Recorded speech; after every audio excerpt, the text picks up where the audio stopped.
we got married 2009. Yeah. A month after we planted a ministry, not Maps, but somewhere else in Virginia, and we were young. We were 25, mid-20s, 24. yeah. And I was immediately into planting and launching a new ministry. And I was also in a metal band, and we were touring. Yeah. And we went on tour for like 3 months, something like that. It was like the summer Yeah. of our first year of marriage, and you went on tour with us. Yeah. You were in the van. But that was fun. We were like young.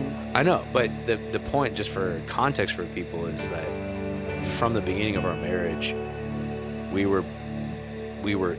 were connected to me, and we were full into. We never had like a, hey, let's pray about this together and launch something. Yeah. We were just thrown right into it. Thank you for watching the MAPS Global Podcast, where we discuss leadership and culture within the convergence of worship, prayer, and missions in your neighborhood and in the nations. What's up, everybody? All right, Martinez here, and welcome to another episode of the MAPS Global Podcast. Hey, great to have you. Come into the studio with us and sit. I am in the host chair. We've done, how many episodes have we done on video? It's been a bunch. I've never sat in this seat. I took your chair. Because you have that kind of power in this relationship. Well, it's just because I was in here first. That's probably true. And hey, exciting, fun podcast today. Some would say highly requested. I don't know who those some are, but those people. Okay, great. Today, well, let me tell you what we're talking about, and then I'll introduce our guest, because you've never been on the video podcast. That's true. So today we're going to do part 3 of a series that we started a couple years ago, I think. It's podcast, you can only listen to it. It's podcast episode 111 and 112 called Marriage and Ministry.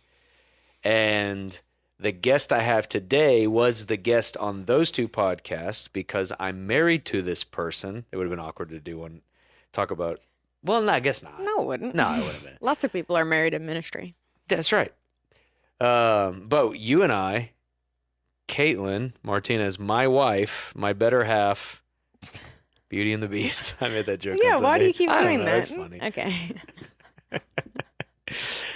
Kaitlin Martinez, welcome to the podcast. Wow. Thanks so First- much for having me. And you might recognize her name, but now you can see the beautiful face and the very fashionable icon that you are. We're back because we did 2 podcasts, Marriage and Ministry, 111, 112, and there was I don't know about you. Well, I do know about you. We got a lot of feedback from those podcasts. A lot of people, married couples, even singles, said, hey, that was super helpful just to hear behind the scenes of a married couple. We've been married for, this year will be 17 years. Right? Yep. Yeah. Yeah. In a month. Yeah. February, it'll be 17 years. 2 months. And all of it has been in the context of ministry and then pioneering ministry. Yeah. Meaning we planting churches or starting organizations.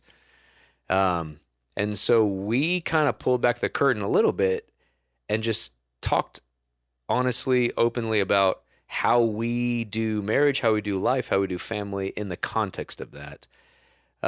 Because there can be a lot of idealism, I think, in when people's thoughts about how marriage looks in ministry, how parenting looks in the context of ministry. There can also be just a lot of misunderstanding. There can be a lot of, we don't know. Are these people we see, on screens or on stage, are they real people? Do they have real lives? And the answer is yes, we do have a real life. This is real life. And so we did a 2-part podcast just talking about how the lessons we've learned in marriage, what are some of the practices we put into place, and also how we view, and I think I want to start this podcast kind of reviewing this because I think it's really important.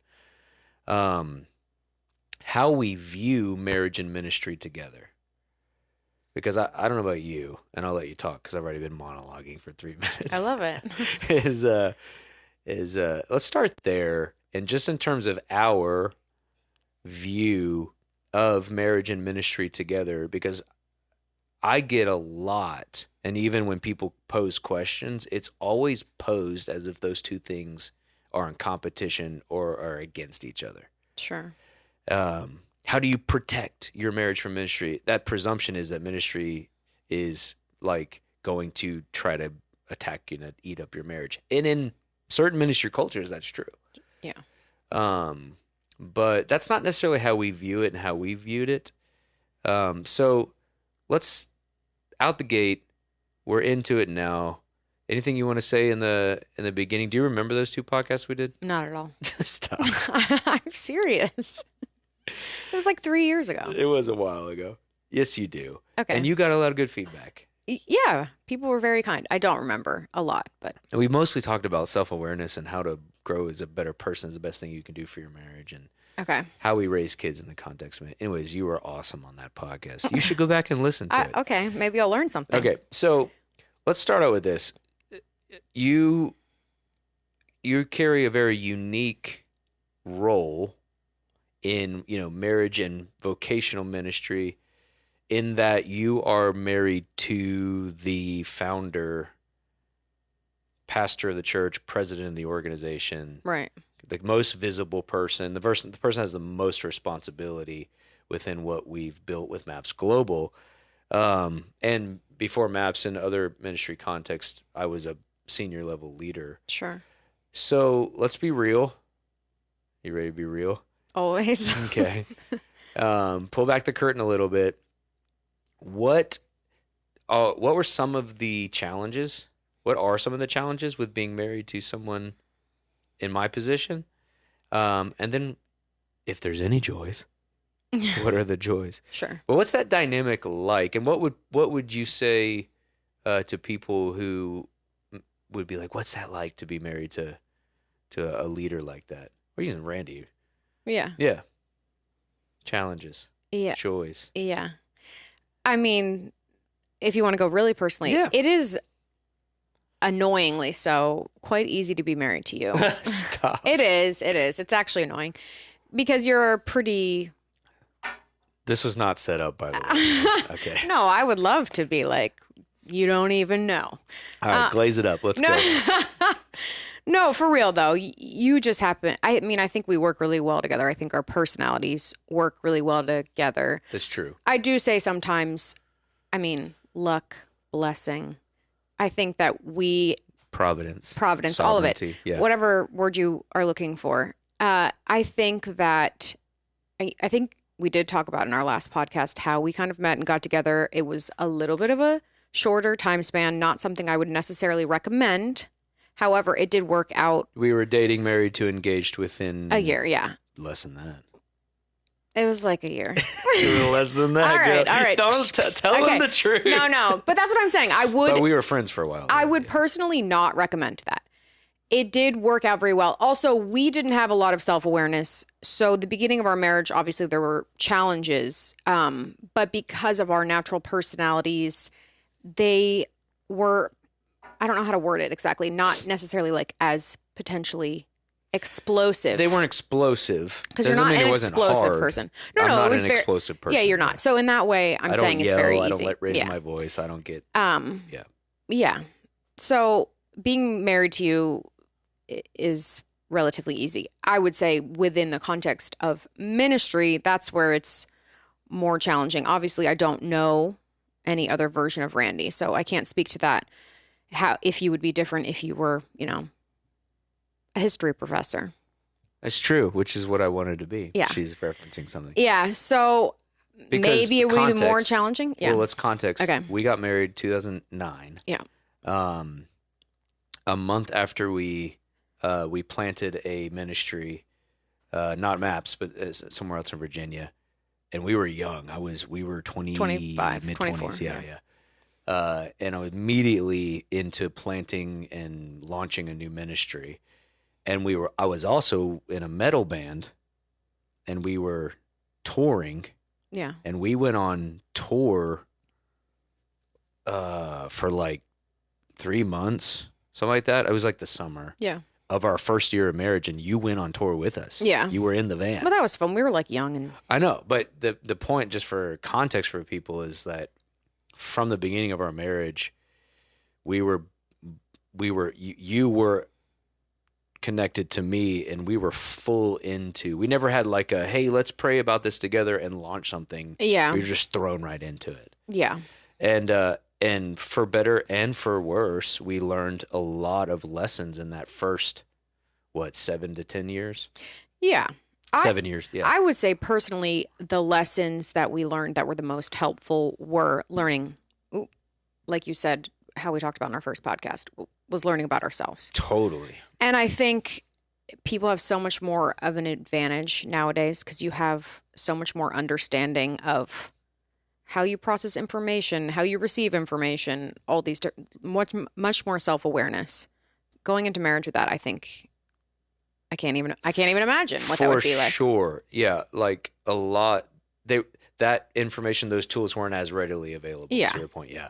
Like, and there wasn't books on it, and No, it was literally like, we had a really wonderful they were great. couple that did our marriage counseling, but it was like, the key is communication. Communication is key. Yeah. Yeah. And it's like, how do we do it? Just communicate. I didn't know that you were an internal processor. I didn't know that I was an external processor. So our communication was like not even it was getting just, through.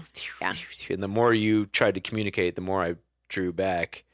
But bringing ministry into that context. That's the point of it. Yeah. I think I kind of go back and forth on this because I think in some ways it is like any other specialized job. If you're not called to it, I'm not going to go through tons of medical school and become a doctor and have all this work to do if I don't like blood. Do you know what I mean? Like, I do. Yeah, Yes. because we both don't like blood. No.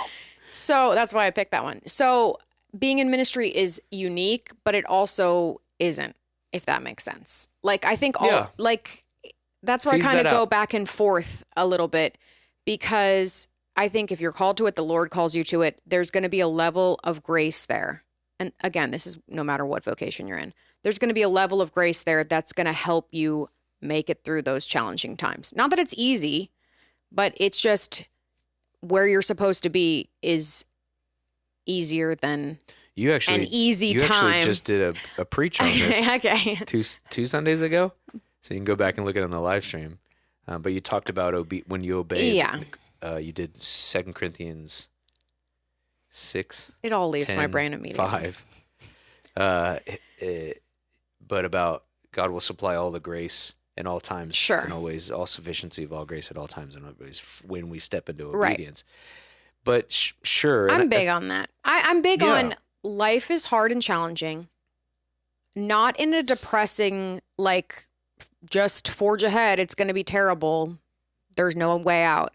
But in the perspective of no matter where you are, there's going to be challenges. So lean into that, find the joy and peace and grace in those moments. So okay, that's great. Yeah. So let's talk about it. Like, what were the points?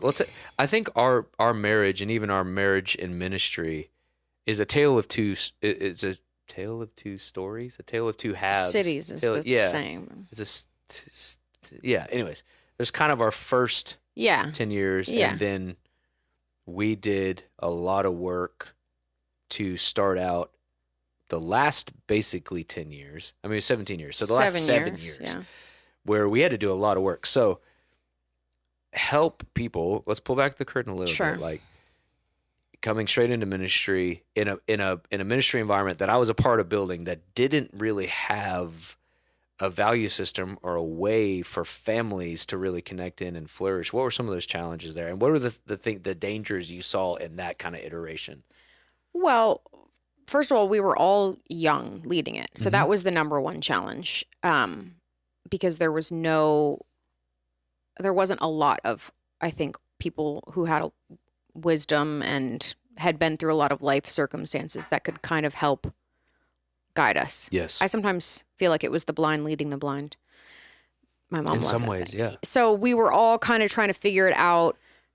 Ministry life, building a ministry, we were all trying to figure out what it was like to be newly married. We were all trying to figure out what it was like to have young children. We all had young Totally. children at the same time. Yes. So we couldn't necessarily help each other as much as we probably wanted, because probably true. everybody was just kind of trying to do their best to survive. So I would say that was probably the biggest challenges. Is what? Just that specific, unique context Mm. is, and then we didn't know a lot about ourselves, like I said. So there would be little things that Randy and I we don't argue a ton, but probably the thing we come back to arguing the most about is time. Okay, there we go. See, now we're getting real. It's time. Yeah. So, Our relationship, my really unique relationship to time. and mine too. Yeah, I have sure. like a Yours very is more expectations. Mine's Sure. Mine is very like, I used to have like every minute of the day is planned out in my mind. yeah. And people don't know what those minutes are, but if they're off schedule, then I'm getting very frustrated and upset, even if they don't know my expectations. So I Yeah. had that. Randy had the opposite, where it was like, he would say, I'll be home in an hour. And no, it would be 4 hours later. Totally. So I was like, And I wasn't even. no, you were not trying to be deceptive. No, it wasn't, but no. You've explained it as your intention was to be home in an hour. Yeah, So totally. you were telling me your intentions. Yeah. Again, if we had That's language. not a great excuse. I'm No, just it's saying a bad that was excuse. that was my relationship It's not to it. an yeah. excuse. It's an explanation. Yeah. If we had language to understand, you could say, hey, my hope and my desire is to be home in an hour, but realistically it's going to take 4 hours. Right. And then later we could have a conversation like, we can't be home in 4 hours, Right. whatever. Have that later. But I think that was a thing. I can't remember what bringing this point up was. Our main issue was What are some with of the time. specific challenges in that? I think because there were so many layers of newly married, newly with children, newly in ministry, you're kind of like buried under those deep layers. You're not even getting to the, how are we going to communicate on time? Totally. How am I going to understand that sometimes there is a sacrifice where you're going to have to be home after dinner, and other times you have to realize I'm going to have to skip this meeting or whatever it is. Sure, You yeah. know what I'm saying? Yeah. Like, we weren't even getting to those kind of like baseline conversations about what our marriage and family life looked like, because we were in, a challenging place. Survival mode. Yeah. And I think, part of that was just like time of life. Like, I always see parents that have, because our kids are 15, 13, 11, 3. Right.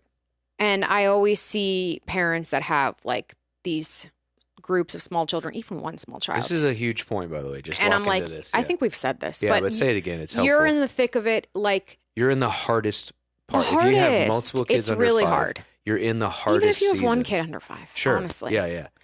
Because of how much a child under 5 really 5, I would say, yeah.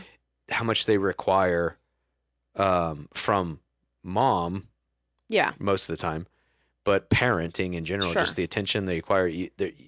There's certain things you can do to alleviate some of that. Like, some people can afford to put their kids in daycare, some can't. But ultimately, if you stack multiple children back to back, it's going to create a season that's really going to limit you from having a lot of time and energy to do something abnormal, like starting a ministry or launching a business or thing. And I think that's just, we didn't have a grid for that. No, it was unwise. We should have probably just made, hey, let's talk about, this is like a way bigger conversation about what the context of evangelical Christianity, the stream we were in, talking about how you need to keep having kids back to back to back kind Right. of a situation. Right. And again, there's a lot more conversation and nuance about it now. I think back then we kind of felt like we don't really have a choice. Granted, we hit 3 kids and we were like, we need to take a break no matter we're what. gonna die. Yeah. But I think I lose my train of thought so easily. Yeah. So saying that to people. Oh, I know what I was going to say. Okay, I'm go so ahead. sorry. Yeah, you got it. I was saying, I think if we had understanding of ourselves, understanding, just more maturity, understanding of how things work in life, we could have been like, hey, maybe this is not the best time to start a ministry, Right. or let's maybe take a a longer break in between kids. Yeah. Now, none of these things I regret because they were Yeah. life, and I'm glad we went through them because we learned a lot. Yes. But it just made life It put more a lot challenging. more pressure. Yeah, it was just more challenging. For sure. Because you said it earlier, and I understand what you're saying, but I'll push back on it a little bit. I get why you're saying it. I know you, so I know why you're saying it. But Which thing? yet there is, every vocation is challenging. Yeah. But there is something uniquely sacrificial Sure. about vocational ministry if your mindset is to be a New Testament like leader, and two, to start something from scratch. Anybody that has a startup or a business knows, Right. you don't clock in and clock out and just go home and it's fine or whatever. You've got to really be intentional about how to manage your pace, your energy, your emotional equity, Yeah. especially with your family. And so there is a uniqueness to one, just starting something from scratch because it's vulnerable. Yes. You kind of put it on your shoulders. Of course, there's grace. Of course, God's sovereign, but No, sure. there's this feeling of I got to carry this. Yeah, it is like a startup. Like, Yeah. you don't make profits for the first 2 years. You have to know that going And in. there's a reason why 80% of small businesses fail within the first 2 years. Yeah. And it's because of the pressures and you're not making profits. And in a nonprofit church world, you're never making profits. Sure. But, As it should be. and then you have the vocational aspect in which you're not only responsible for you and your family, but your responsibility to oversee and responsible for the souls and the people under you. Right. I get a little, because I don't, I think it is a unique calling for sure, but it's a unique sacrificial calling. I don't like the idea of people feeling like, oh, if you're not in vocational ministry, Totally you're agree. somehow No, there's no not as good. Yeah, it's no lesser it's more like assignment. you actually have a greater responsibility before the Lord. You have to shepherd and steward your own heart and time before the Lord very carefully, very seriously. Oh, for sure. I mean, when Paul talks about his life in leadership, and he's talking to the Corinthians, he goes, here's all the hardships and challenging and suffering so that you can reign and flourish and really fulfill your assignments. And so it's the lowest of all. And that's the Yes, I version of agree. leadership in the kingdom. But there's some unique sacrifices to that. Yeah. And I just don't think in our early days we appreciated those sacrifices. So we weren't able to appreciated what it would take. And so we weren't able to build a ministry culture that could accommodate that. Yeah. And we were all having really young kids and we were all newly in marriage in the process. And so what it created, all of that. So we'll get to part 2, which is how we restarted kind of our, in MAPS and how we shaped a different culture. But that kind of created that mixture, that stew of all those circumstances really created an environment in ministry that was really difficult to invest in our marriage and our kids in the process. Yes. And you feeling a part of and with and building alongside instead of just kind of being dragged through. Speak to that. What do you mean? I do feel sometimes like I was the one leading it. So, I know, yeah, okay. but I was a little bit more abnormal because I was like happy to be like, leave me home with the kids. Do you know what I mean? Sure. So for me, it was more like, why can't you be home with us more? Sure. For me personally, it was less, oh, I want to be there with you in ministry. Yes. And I know a lot of women feel that way. And that brings along its own unique challenge because there, like you said, there are just times where you can't be doing that practically because you have small children. For sure. And I think so. It's what we said on the last podcast, and so it really comes to a lot of your experiences of wives and marriages and families in ministry really is it's on the responsibility of the leaders of the ministry to create a culture that invests and allows and promotes flourishing in that instead of, and it really, a lot of it comes down to pace, right? And driving values, but coming into MAPS, because you had a major transition, so we'll move forward. Yeah. We resigned from that. I resigned from that ministry, stepped down. The Lord was calling us to build through the 1040 window. We thought we were moving to the 1040 window. Right. The Lord said no to that. So now we're staying. And then we go through a season, probably 2-3 years, 2016 to 2018, 19-ish there, where I was reevaluating everything in terms of the culture of our ministry. We were also going through a lot of work in understanding the dynamics of our our self-awareness, our ministry, and then how to rebuild and reset in a way that we could build a culture in ministry. So what from your perspective did you learn through that process? And in the meantime, you started feeling the stir for the first time since we had been married to be in vocational ministry. Yeah. I think the journey of, I feel like a broken record, but the journey of starting to figure out who we were more, not in like a woo-woo tendencies, sort of, patterns, tendencies like that produce patterns, that produce find actions. out the way the Lord personally wired me Yeah. and made me to be. Yeah. Of course, I'm always growing and I'm always learning. I'm not using it as an excuse to just do nothing. But Sure.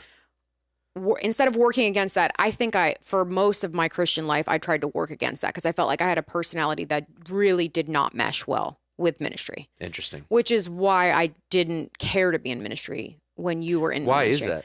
I'm loud. I'm a little sarcastic. I'm kind of rough around the edges. I have a hard time sitting still, so I have a hard time kind of like being in a prayer room. Yeah, totally. So I was like, well, this is like everything I'm not, so there's no point in me being around. Okay. So the Lord did a lot of healing. I think I also mentioned this in the other podcast, but the amazing Billy Humphrey genuinely like led me through deliverance. Yeah. And that started me on a path of self-discovery before the Lord, knowing who I am, knowing that the Lord fully loves me as I am, knowing that I can contribute exactly as I am. And so when I was able to see that in myself, I was like, oh, okay, there's a place for me. I want to do this. Yeah. I'm excited about doing this. Still nervous about it, but I was excited. I wanted to do it. And what were you seeing, and what do you see now? Now, because in that season you came to me and said, I'm feeling stirred. Yeah. I was like, can I run the kids ministry? And you're like, not yet. I was like, why? I was like, I've never expressed wanting to be in ministry or whole marriage. I thought you would have like jumped for joy at this. Uh-huh. But you knew that there was like some things. I came from a ministry family, a very wonderful, amazing ministry family. So in that sense, it helped me a lot. The context of being married in ministry. It actually made it easier for me. But there was also some like weird things that I picked up. And I think you recognized I needed to unlearn some of those things, do some work to undo those things before I could step into ministry. Because if I stepped into it just because I was like, well, I think I'm ready and there's a need. Yeah, there's a need. I probably should just do this. I haven't been in ministry this whole time. I'll go ahead and do it. You knew that, I know because you've told me, the first time there was something hard that came along, I would be like, well, I'm not. Totally. And that's also my personality. Right. I love to start things. I love to start things. I hate to finish things. Yeah. So you knew if I hadn't done that work. Which is very normal for your personality type. Totally. Yeah. Again, not a character flaw. Now I love it, embrace it. Yeah, a lot of big ideas, a lot of options. Yeah. So I knew, if I started it without really knowing from the Lord that this was an issue of obedience. Exactly. That he was calling you into it. It wasn't just you saw a need, wanted to fill it. We were starting to build a different culture that seemed to be more accessible and enjoyable for wives to be around. We were including our wives from the beginning of MAPS in every major leadership conversation. And still do to this day. In terms of me, Chris and Luke, Parwin, Chelsea, you guys are in the room whenever there's any substantive, serious conversation about what MAPS is, where MAPS is going. And that's intentional. But you were seeing that develop. You were seeing me try to do some work to create a culture and that was informed by the lessons we learned. But when you came to me and said, hey, what do you think about me leading children's ministry? I said, let's just see. Let's wait. I didn't jump at it. Of course I was excited, but you're not as excited as I thought you would be. Outwardly. No, that's great. Yeah. It was good. I wanted to watch you and make sure that you still had that desire 3 months from now and 6 Sure. months from now, and you had a conviction that this is the Lord at inviting me into this, because, and this is a core value that is at MAPS, we're not chasers of opportunity, we obey his voice. And so we're not a needs-based, needs don't drive. Right. And you can't be needs-based in terms of your ministry philosophy or even how you distribute resources, because there'll always be need. Right. You have to, we obey the voice. Jesus only did what he saw the Father doing. And so I wanted to make sure when you came to me and said, I want to lead kids in ministry, I said, okay, I'm not going to say no. I'm just going to say, Well, wait. you did say no. I said, wait. Because someone else did it. Yeah, I said, wait. Yeah. Let's see what But happens. that was good. Yeah, totally. I said, let's see it happens. And that desire didn't go away. Right. And on top of that, I did some things that helped prepare me to step into that position. Like what? Like went through deliverance with Billy Humphrey. Yeah, huge. Yeah. Learned that there were some, Love you, Bill. yeah, he's the best. Learned that there were some entanglements in my heart that were kind of like, I had a weird thing towards ministry and God. And it was towards ministry, but actually at the baseline, it was towards God. Let's explore this. No, thanks. Entanglements. Yeah, this is Oh, important. you want to? Okay. Yeah, because there's a lot of people Yeah. and married couples who both have this strong draw to ministry, but there's entanglement in it. And so when they both get in, it ends up creating more issues in their marriage. It doesn't solve. Yeah. Yeah. Identity entanglements. Yeah. I mean, my personal entanglement was that I felt like growing up ministry was number one. Not to, I mean, my parents were amazing, literally the best. But I felt like, that was something that would take you away from family. And Yeah. even what I saw in our early marriage too, Sure. as well. Yeah. And so I kind of always knew that I felt that way towards ministry, but then I realized, oh, actually, like maybe I feel this way towards God. Like God is actually pulling my family apart. God's sure. the one that's making my family fractured or whatever. Yeah. And so once I was able to get to the baseline of that, really be honest with what I was feeling, because a lot of times you don't want to admit that kind of stuff or say it out loud. Yeah. It's kind of like, especially as a believer and someone who grew up in the church, it's like, that's just a really hard thing to admit. So understanding that, recognizing that, and then realizing that I would have to change a lot of stuff that was happening practically. I would have to be at work, which I previously was kind of like in a flexible way and a bunch of little different things. But this would be like a little bit more. Which means we'd have to make decisions on what to do with kids. Right. And Yeah. So I had to do those things. I had to also come into a ministry setting where my husband was my boss. Mm-hmm. And so that was like a unique dynamic. Totally. And I had to recognize that. And that is actually very fun, but also like there's some unique challenges. I think probably one of our biggest challenges is, can we leave work at work, or is it getting taken home? Yeah, that's on this. And sometimes it's fun to get taken home. Yeah. For us personally. But having some healthy boundaries is helpful. Yes. I think I'm kind of jumping here, but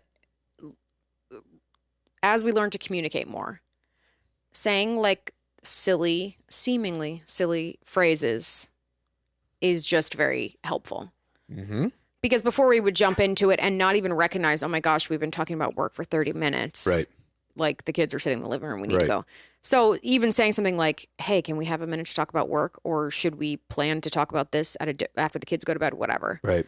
I know that maybe it doesn't sound silly. For me, that felt really dumb to be like, have all these qualifying things. Really? Yeah. Well, we didn't do them before either. Right. Yeah, we had to learn. Well, they sound like very unspoken. Like, of course we're talking about, like, we're going to talk about work. Sure. Yeah. Anyway, we're getting off topic. No, it isn't, because it's leading to the next kind of part of it, which is what practices safeguards, but again, that has a negative connotation to it, that we're trying to protect something bad, But what practices safeguards challenges that, and then in our marriage have we had to work through as you came, so you came on as a global kids director. Came you were on. there for 5 years, Little 4 over years, 4, yeah. 4 years. It did an amazing job. Loved it.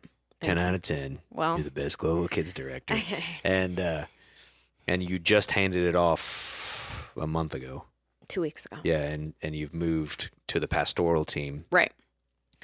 And so that's changing on us right now. So we're going to have to do a lot of reevaluation. Right. But over those 5 years, I was husband to you. Yeah. I was pastor of the church, and I was also boss of the... But actually what was weirder is you were not my direct report boss. That's right. So you worked for somebody I else in the had to organization. very intentionally, now this is like a very niche problem, but I had to intentionally go to my direct report boss for something that I knew if I brought it home and said to Randy, hey, I need you to do this, you would do it. But I very intentionally tried not to That is skip huge, those though. lines. Well, it was hard, and I Well, didn't always do it. it's politicking. Like, you have to be Yeah. careful. You and many times, like, we would be talking at home, and you'd be processing through a problem Yeah. at work, and I'd be like, man, that's tough. Oh, that is a good thing to talk about. Yeah. How to process husband and wife versus we work at the same organization. Yes. Sometimes couples might be, one's the boss, maybe they're on the same team. Yes. It's very hard. And again, I think some of that is like, I would say, hey, I need you, my husband, right now. Yes. But sometimes I'm like, actually, what do you think about this as the president of the organization? So what you're describing is a skill we learned, which is qualifying the conversation. Right. Hey, I need to process with you as my husband something going on in work. I put my husband hat on, and I'm not going to offer to advocate. I'm not going to offer to go into my next meeting and fix it. I'm not going to, which I would rarely do anyways. Yeah. Because that's a use of power and for me in a strange way. Yeah. But I'm just going to listen and go, man, that's tough. And how are you doing with that? Right. Yeah. Not, well, let me talk to so-and-so and so-and-so. Which I think that helped a lot. I don't think I've ever done that, to tell you the truth. Yeah, well, I think we intentionally really tried not to do that. And not to say it wasn't hard. It really For was sure. hard for me. I very much. But I have to say, too, going back to the obedience thing, anytime I saw something playing out and I was like, I don't like this, I wish I could. And knowing that I probably actually could change it, but being like, okay, just going to trust that it's going to work out. It always did. Way better than something For I would have sure. planned. Way better. For sure. So it's 'Cause like, you actually had to walk it through with the people, totally. deal with the relational dynamics, resolve them if there were any ones. Also, their Plan. ideas were like a lot better than There, mine. yeah, totally. So we really built in a safeguard in our marriage in terms of both the ministry of preventing or refusing to do the workaround. Because I'm in in the seat of president and pastor, you didn't come to me and say, hey, can you do this, this, and this to make this Sure. happen for me? And that was early on. We kind of fell into that agreement together. What about, what have you seen us, now we're 7-10 years into the culture is pretty much concrete here at MAPS, but what have you seen from a cultural standpoint that you've experienced and appreciated in terms of how it's affected family, marriage, dynamics? In the middle of pioneering it from the ground up. Yeah. When we started, it was me, you, Luke and Chels, Chris and Parwin, and a few staff. Yeah. And now we're 5 locations, 150 something employees, something like that. It's done this Sure. in the middle of our. What are last you 7 asking? years. What are some things I've seen that have. In the culture that you go, this has really been helpful. Yeah. I was trying to think about this beforehand. I like to do 2 almost opposite things at the same time. And I was trying to think of a way to explain this. We are focused around family. Focus on the family. Sorry. Like it's a big priority for all of us. Yeah. All very invested in our families. Families are allowed On to the be leadership level. in every level. Yeah, for Everyone sure. I see. I've never, first of all, moms are always amazing. Sorry. Love you, moms. But Why are you apologizing for that? well, because what I'm about to say, I was going to hype up dads, but I Oh, didn't. okay. But I was saying All right. it's only because moms are always the unspoken heroes. I don't think I've ever been in a community where there's so many involved active dads. It's Okay. very impressive. Okay. But I think we've built a culture that invites that in, that's conducive, that draws that out from people, or maybe draws people in that have already been doing that. So the 2 opposite things were very family centered, So we have kids in the prayer room. We have kids in the sanctuary during worship, and they're For running sure. around. They're hitting you with flags accidentally because they're worshiping. Totally. I got hit with one today. All the It was time. awesome. You're always getting hit with flags. It's glory. That's It's like amazing. glory. I love it. Flag hit glory. That's awesome. But then we're also not. By the way, like, truly, it doesn't bother me. Yeah, at all. yeah. You're used to it. I love it. Yeah. Yeah. If it's an adult hitting you with a flag, Then we Okay. gotta then we need to talk Readjust. through some, but which has happened as well. how could you not? Totally. The flags. Listen. Anyway, love flagging. Shout out to the flaggers.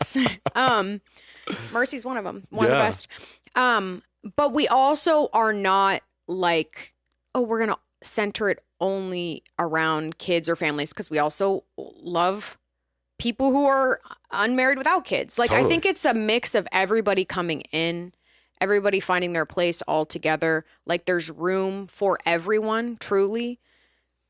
Maybe it might not always feel that way for some individual people, but wanting to make space for everyone, realizing that, you know, the kids and the moms and the singles and the young adults and whatever, like, they all work best when they're all together.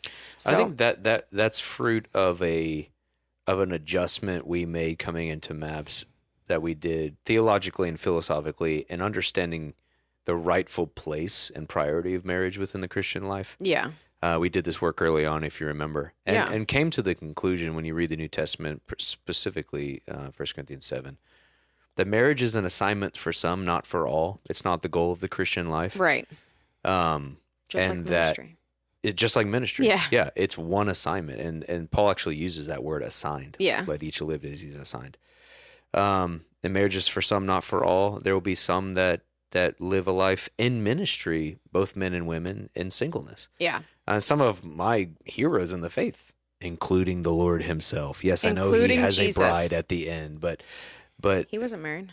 yeah, he's a betrothed, I guess, right now. But in the very real, tangible sense that you have like a life partner. Yes. You know, that's what I'm trying to say. People Yes. try to hyper spiritualize that, but Okay. or Paul, you know, and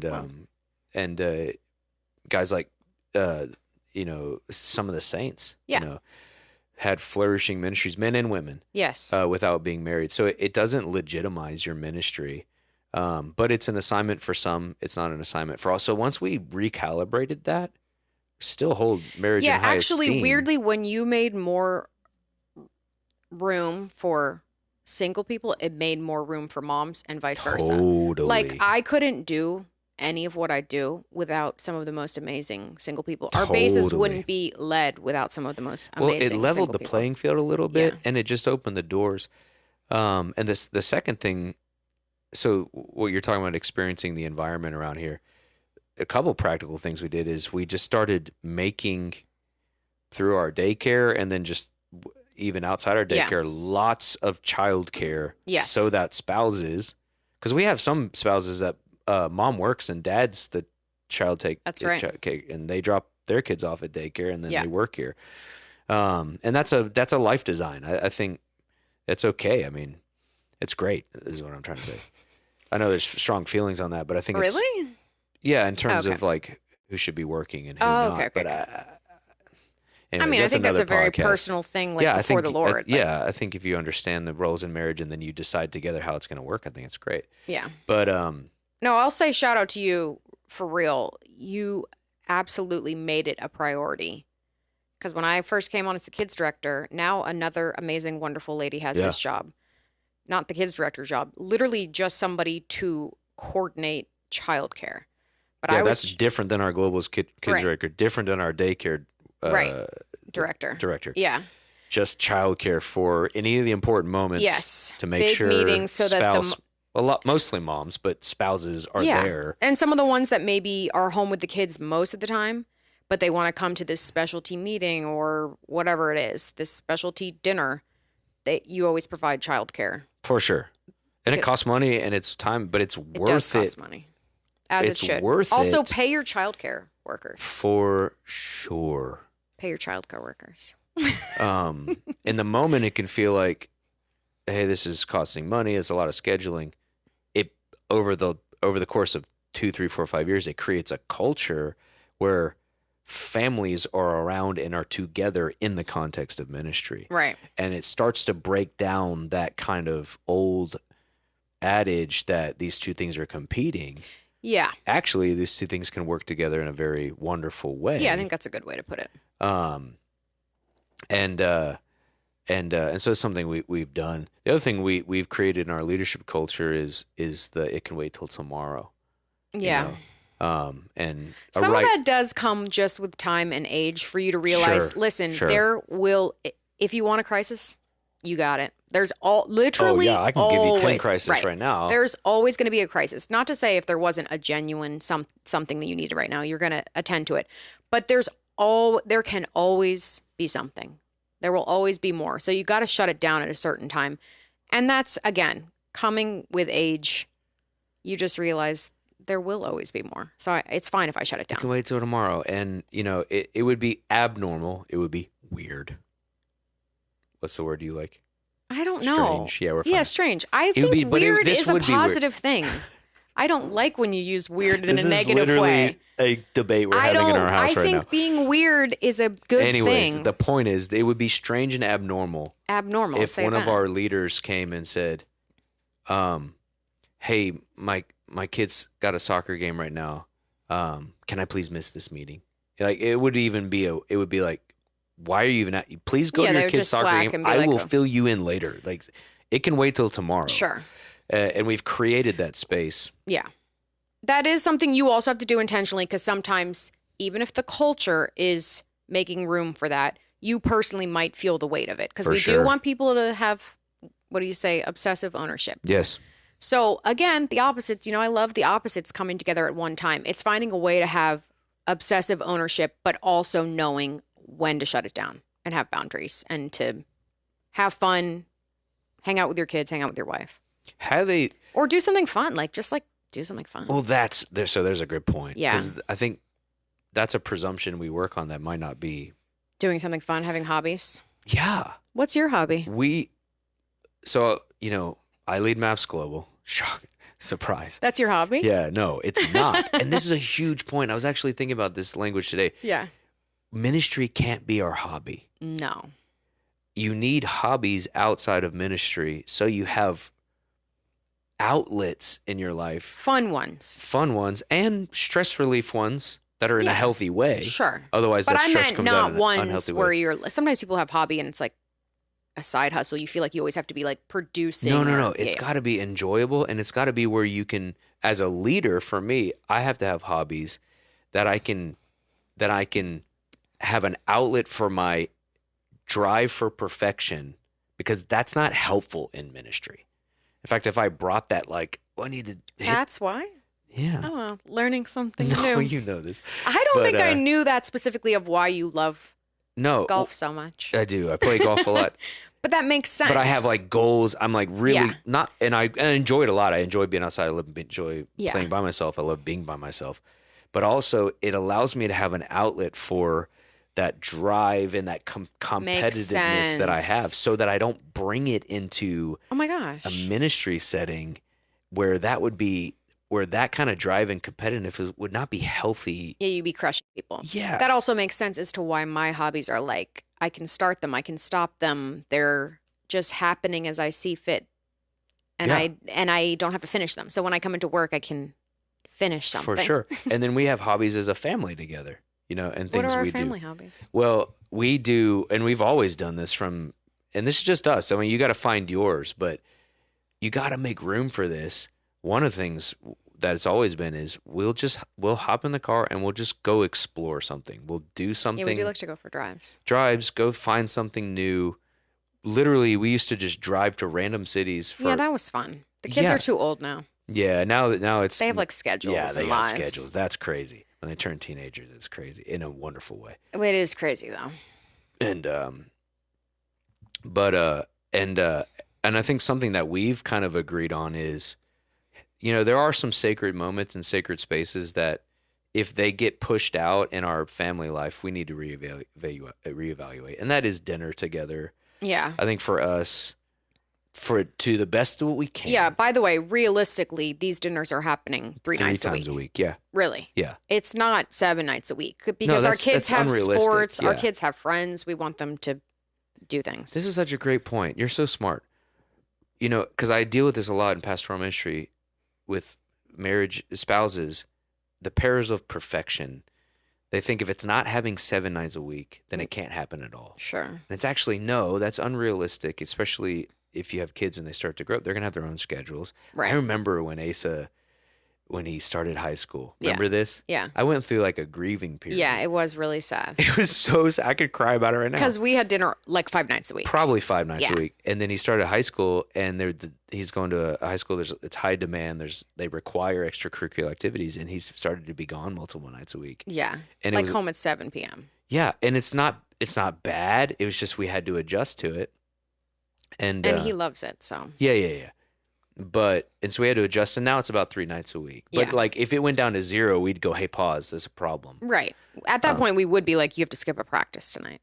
Yeah. And he would. Yeah. And we've still, and there's like 10 conversations we could launch off of this, but I know. We're an hour in already. Because I think even your kids' lives and your kids' schedules, to a degree, I think are important that they explore that and make decisions. Agreed.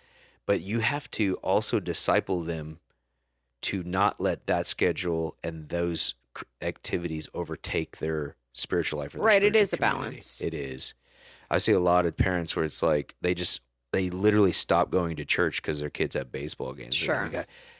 What's the best long-term investment in your child's spiritual formation? Maybe that's it. Maybe you go to church on Saturday night. But yeah. It's a very pastoral thing to say. I love my caveats. Well, also, I think we did talk about this in our other podcasts because we have we've got lots of issues as parents. You can go ask my kids. For sure. But we have really prioritized our children and our family life.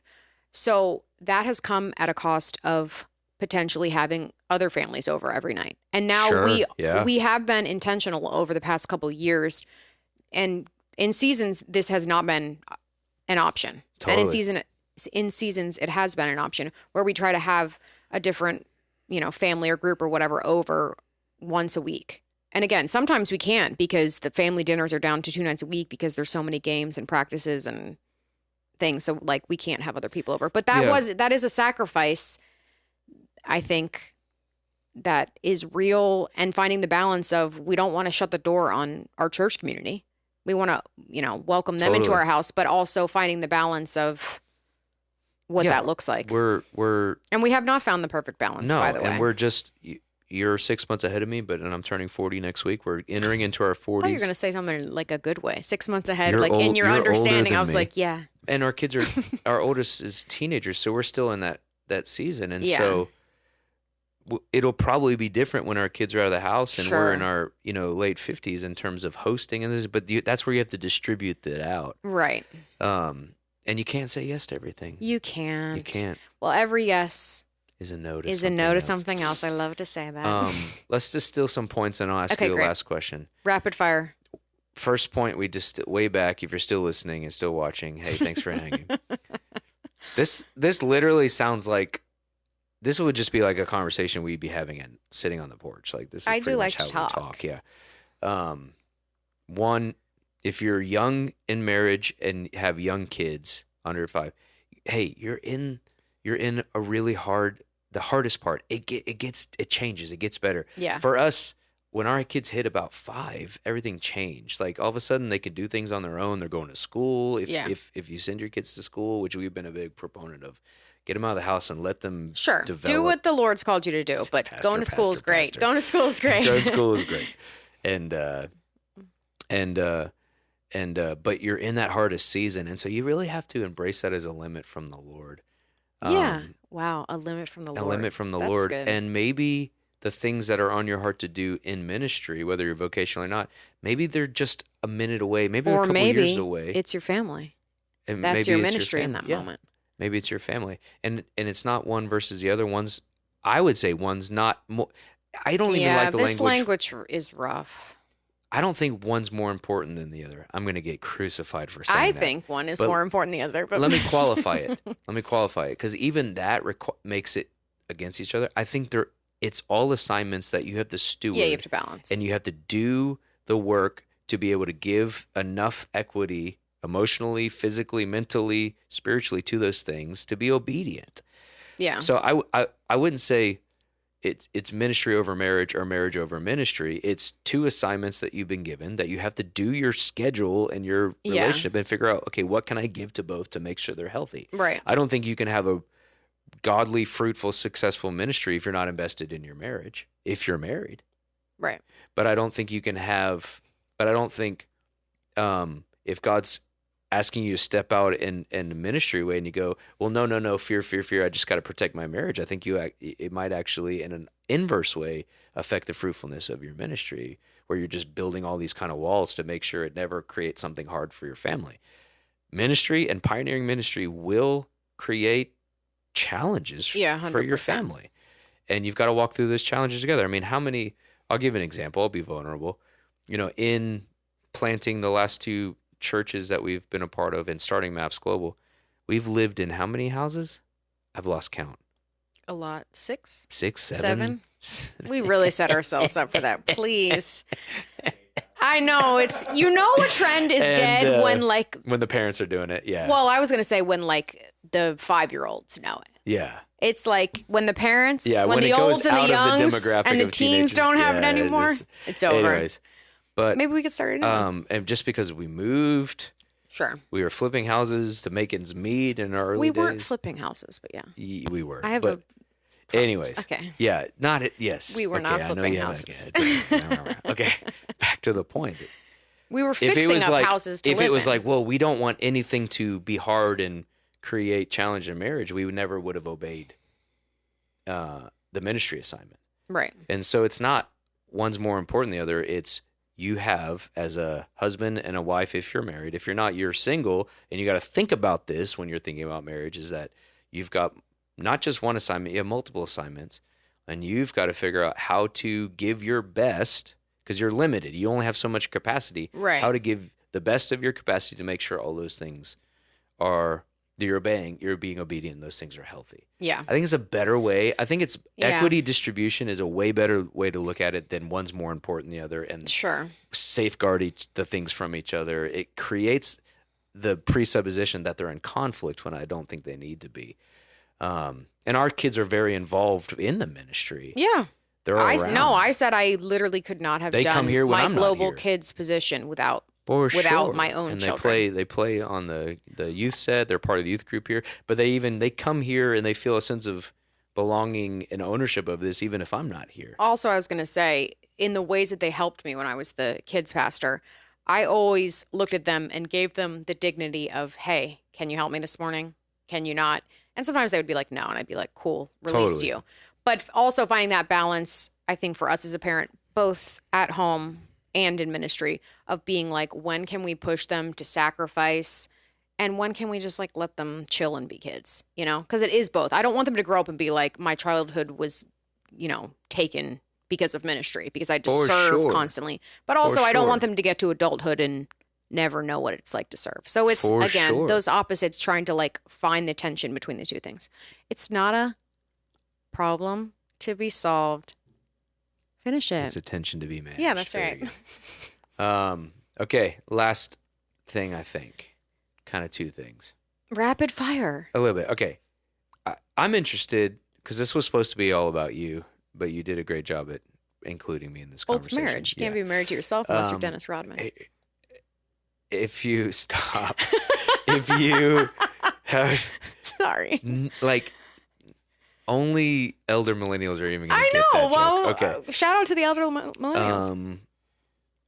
How do you experience the weight and the dynamics of sharing the life that I have as a visible leader over the size of a ministry that we have, and I don't think bigger is better or not, but it's just the reality that more people means more responsibility. Yeah. And then this day and age where, because of the internet, there's a lot of visibility and accessibility, Yeah. or the feeling of accessibility to leaders. And you live on the other side of that with that person. Yeah. And you see that person in real life. Yeah. They're not just, somebody from stage that has it all together. Yeah. But also you feel the pressure of that by proximity.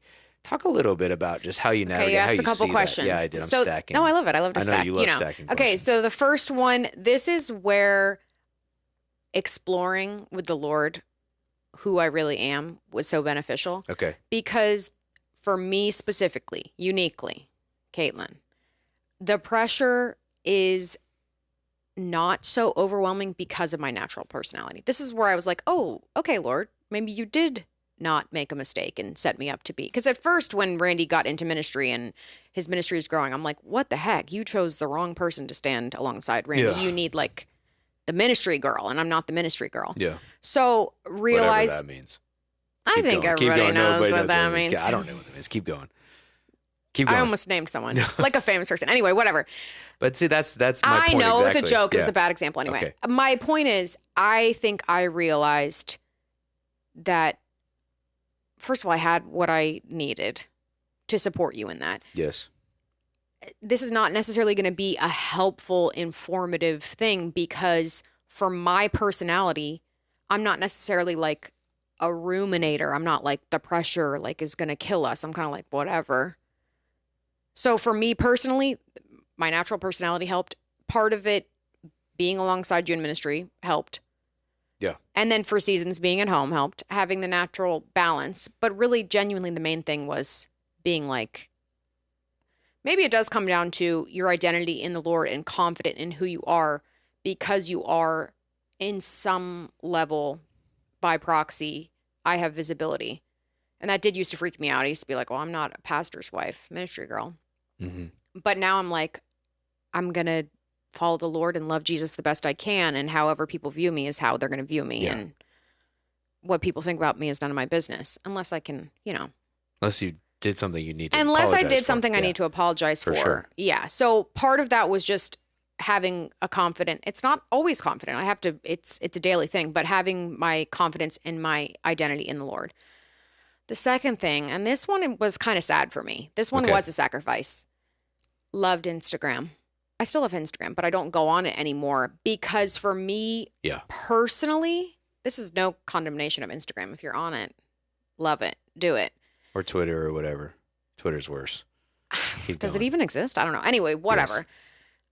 Facebook. I had that back in the day too. The Facebook. The Facebook. For me personally, I had to shut it down.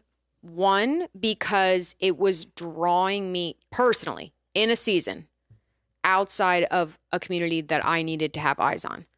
I loved really keeping good. up with everybody.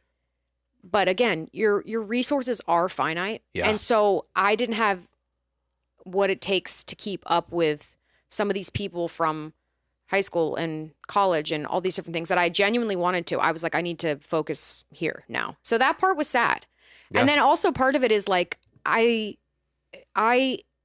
for me personally, even though I said I'm not a ruminator, when I'm going to post a picture, I'm going to be like, there's a lot of optics. Mhm. You know what I mean? As Yeah. your wife. And I For didn't sure. feel like I could be fully Kaitlin anymore in that bigger social setting. That was a pretty sad sacrifice that I had to like come to terms with, a reckoning of being like, oh, You didn't want to present something out there that's it doesn't mean I have to go hide, Right. but also like there is an element of like, I can't just like be doing and saying, and like some of the stuff I post is like really silly, goofy, and it's not like the best contextually. Like now I'm just going to send a picture to my best friend. Right. Do you know what I mean? Like that doesn't need to be out there publicly for everyone to see, but that was sad. There's parts of that that are sad to me. Yeah, because people in the general public, and this is no stranger that trolls exist on the internet, but people Well, even can beyond the trolls, misunderstand even beyond are the looking trolls, to you for something that are not. they don't have the full context of my background. They Right. don't understand, what I'm thinking. Growing up, I wasn't allowed to watch Harry Potter. If I, post something about Harry Potter, some people are going to be like, oh, she's into witchcraft, whatever. My point Sure. is they don't have the full context of everything. And I don't have time to Totally. put the full context. So Yeah. that was something I did have to like pull back on. Because now people are looking to you in a way that Sure. that you have never had to experience Yeah. in terms of not only you as a person and a leader and a shepherd, but also in some way translating me. Yeah. Oh, don't freak me out. No, we've talked about this. Yeah, but it does also go to the point of, when you're a mom with young kids, you only have a little bit of time to do ministry because you have to be focusing on your kids. It really is the same way with social media, because social media is amazing to keep up with people. But like, if you're trying to stay locked in on the people in your church, your young children, you might not have The people that are actually in your lives you're responsible for. Yeah. Yes. So, and in other seasons, it might be like a really great way for you to be a part of community because Right. you're somewhere else. It's just all about the balance. But that was a balance, I think, that had to go by the wayside. Okay, fun question, and we'll end it with this. What's being married to me? And most people, only see me from a distance or on a podcast. What's something about being married to me, or something you see about me at home that would be surprising to people? Okay. Probably a lot. All right, give But a couple also not a things. lot. I also wanted to say quickly, too, you really are like, you're not the same, because you are able to have not a stage persona in that you're fake, but like Right. you are able to kind of like switch it on. Like sometimes people will meet you after you've come off the stage and be like shocked to find out that you're a big introvert. Totally. They're like, what? Yeah. Because you're so expressive and dynamic and you're charismatic in front of a crowd when you're speaking. Right. But then you're like, please hide me in a closet. Literally. An actual closet. I mean, off your office. Like Close the door. literally actually a turn the closet. light. We just sit in this closet. So sometimes that's surprising to people. Yeah. Also, I like to do a really fun thing. All right. Just locally at our church. Like, well, now I'm not the kids director, but when I would introduce myself to people, I would just say that I was the kids pastor. Yeah. And then people would later come up to me and be like, wait, you're also Randy's wife? I was like, yeah, that's the part I didn't say. It's kind of fun. Okay. I think this might not be as surprising, but when you're around specific people, there's specific friends from your childhood or maybe family members that bring out literally the silliest, goofiest side of you. Yes. Like silly, goofy, just laughing about the dumbest things of all time. Yes. And it only comes out in certain settings. Yes. Well, settings where I don't have to be anything but yeah. Yes, but there's also specific people that bring it out in you. That's true. Yeah. We both know who we're talking about. We're about to go spend a week with them. Yeah. Yeah. You also, you really are funny.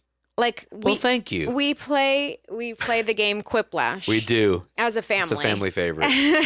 And We Randy Quiplash. often wins. You get pretty Although funny. now my kids are teaming I up. know. They're lobbying. If they know, that's why we have to hide our usernames. Yeah. Because if they know who it's me, We they say that's a won't dad vote answer. for We're not me, voting it. Well, we They don't. won't vote who for wants me to to lose try- to dad? because I would win all the time. So now it's a thing. I know. That is like a really fun thing to play with kids. My favorite is our 11-year-old who is like the most introverted introvert who's ever walked the planet is now Yes. coming into his own. Before we Yes. used to have to be like, hey guys, wink, wink, let's vote for his because Yes. because they were nonsensical. No, yeah. And now they're like genuinely funny. Clever. Yes. Yeah, the clever. Anyway, you're very funny and clever. Thanks. You really like music. I do. I think people probably know that. Maybe Yeah. they don't. Maybe not. Really likes to write music. It's true. Maybe one day we'll release your high school book of poems for everyone I to did read. write a book of poems in high school. They're so angsty. They're so emo. It was called Our Roots Run Deep. Yeah, we need to release that. Yeah. I'm trying to think. Anything else? I don't know. You tell me. Really good at cooking. Loves to cook. love to Really cook. good cook. Really Thank you. good cook. Thank you. We share Way better cook than me. Well, we I've don't gr- need to say that. No, it doesn't bother me. We share the cooking responsibilities. We share most of the I do like responsibilities we're at home. eating to live. Randy does like we're eating to feel joy. We live to eat. Okay. Okay, we're wrapping up. Wait, say a Oh. little bit about me now. Oh, Not that good, people, but like that they might not know. people would not know about Yeah. you.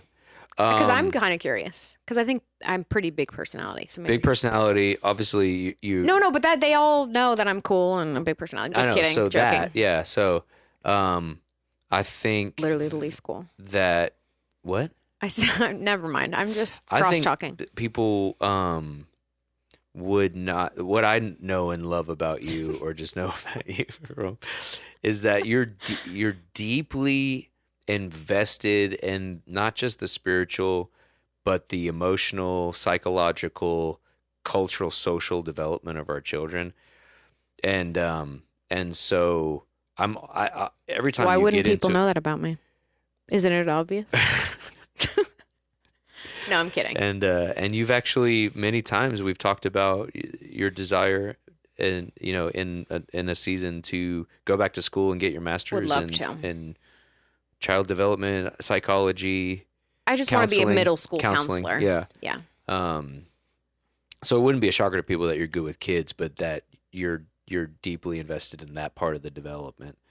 I think something else that people might not know about you is that you never really wanted to be in ministry. This was not the path. You wanted to be a lawyer or something. Yeah. Yeah. I did. Yeah, you have a poli-sci degree. I have 0 degree.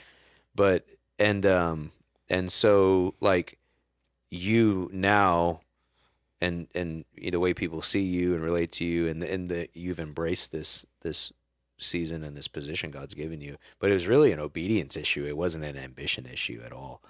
And I think that would be surprising to some people.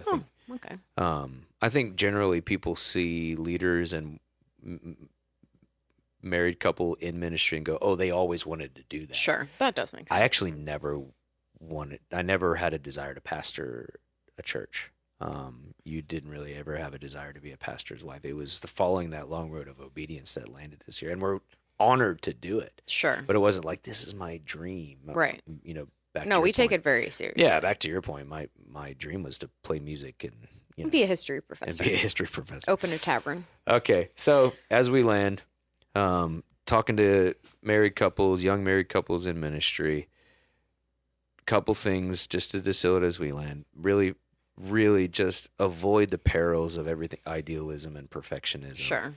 We say around here, go with your 7s.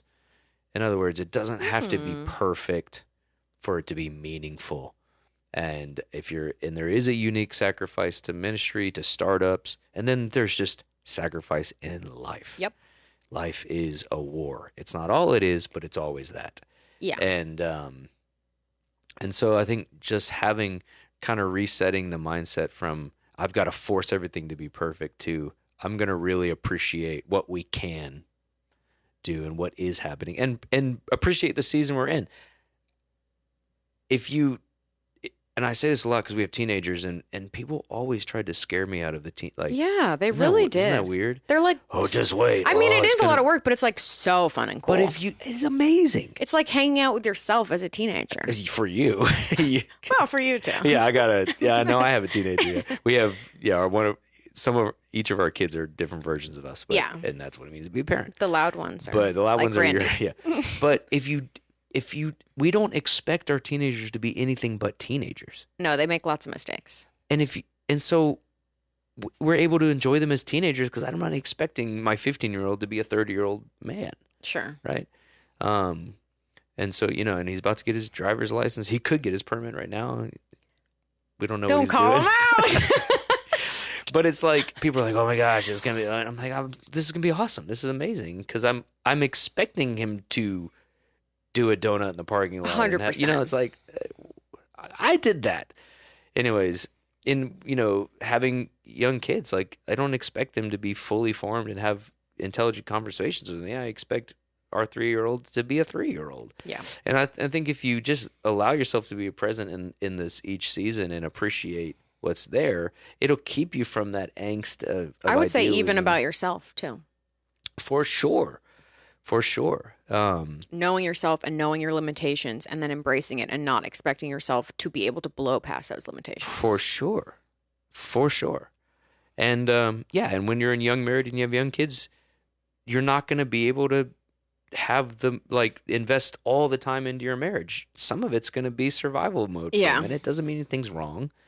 Just means do enough to invest to get you through that young years, and then they'll switch, and all of a sudden you're like, whoa, we can have a Yeah, we can talk now. we can talk now Yeah. in different ways, and even the idealism of like we're not like super planner people, so It works for us. I know. Yeah, but it's like some people, they have date night once a week. Yeah. We have date night when we know we need to connect. Or when we can get out. Or when we can get out. Yeah. Because we have 4 kids. But it's like, it's not necessarily the formula for us. It's the knowing like. But if the formula works. Yeah, then do it. That's great. But again, the perfectionism, if you miss one, it doesn't mean your marriage is in crisis. Sure. It's knowing when, hey, we need to connect on a deeper level than just parent. We're co-parenting and we're in ministry together. We need to connect as people, and our hearts need to connect on things that are personal to us. And that's where we go, hey, let's go out. Or, hey, let's sit on the porch. Or let's, You know. just have fun. Or, hey, let's create a moment to do. Yeah. And I think it's just allowed us to be able to navigate the ups and downs. We're, not being too rigid on that. I think also, for young people, young couples or singles that are thinking about, I want to be in ministry and married, I'm going to drop the bomb and then get off. I would really just encourage you not to imagine that as that you and your spouse are doing the same type of ministry in the same space, on the same team, side by side, hand by hand. I think it's a very exceptional situation, even for us being married and in ministry, but you were working in a different department, doing a different thing. You were very rarely in rooms with me in terms of decision making, and yet we were in ministry together. Right. But we were both obeying and being faithful with our unique assignments. And I think for many young couples who are thinking about ministry, there's kind of this romanticized idea that we're going to be like in all the same rooms, leading all the same things together. But actually, some people are not great leading together. Their personality types don't do well, and it's better that they work in different places and still be in ministry. And I think that's a healthy thing to talk about. Yeah. In that way. Okay. Any last parting words? The static is in my ears. I hope it's not on the feed. Hey, we love you guys. I hope this was helpful. Got to pull back a little bit in the curtain. You guys can see in marriage and ministry. I love being married to you. Right back at you. Love being in ministry. You're a great mom. You're my best friend. Love you. Soulmate. SOLE. Mate. All right, guys. I'll talk to you soon. Bye. See you. Bye. We hope you enjoyed this episode of the Maps Global podcast. Make sure to subscribe to this channel and check out previous episodes. Have you seen our 50 Hours documentary? Watch it now. Don't forget to sign up for our email newsletters.